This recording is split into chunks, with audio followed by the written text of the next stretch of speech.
તો રાજકોટના મેયર નયનાબેનની કુંભ યાત્રાને લઈને હાલ ભારે વિવાદ સર્જાયો છે। ત્યારે રાજકોટના મેયર કુંભ યાત્રા માટે સરકારી ગાડી લઈને ગયા હતા, તે મામલે સમગ્ર વિવાદ શરૂ થયો હતો। જો કે આ મામલે મેયર નયનાબેન પેઢડિયાનું નિવેદન સામે આવ્યું છે। ત્યારે મેયરે પોતાને ટાર્ગેટ કરવામાં આવી રહ્યા હોવાનો આક્ષેપ કર્યો હતો અને પોતાની પાછળ કેટલાક લોકો મોકલવામાં આવ્યા હોવાનું પણ જણાવ્યું હતું। સાથે જ તેમણે આ સમગ્ર મામલે ઉચ્ચ કક્ષાએ રજૂઆત કરવાની પણ ચીમકી ઉચ્ચારી હતી। એટલું જ નહીં, પરંતુ ભાજપના જ એક જૂથે મેયરની ગાડીની કારનો ફોટો વાયરલ કર્યો હોવાનો તેમણે દાવો કર્યો છે।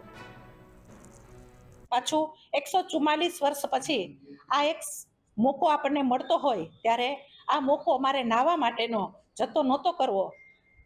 કમિશનર સાહેબના પરવાનગી પત્ર સાથે મેં આ કાર્યક્રમ ગોઠવેલો હતો।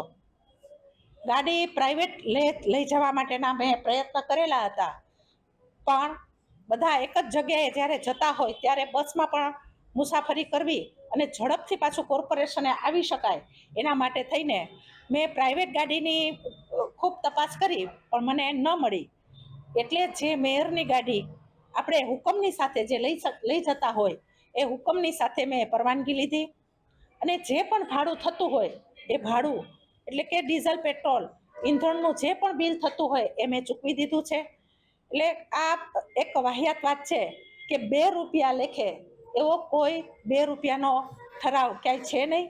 સરકારશ્રીના નિયમ પ્રમાણે ઠરાવની અંદર જે ભાવ નક્કી કરેલા છે એ ભાવ પ્રમાણે મેં ભાવ પણ ભરી દીધો છે અને એનું બિલ પણ આપને જોતું હોય તો મળી જશે।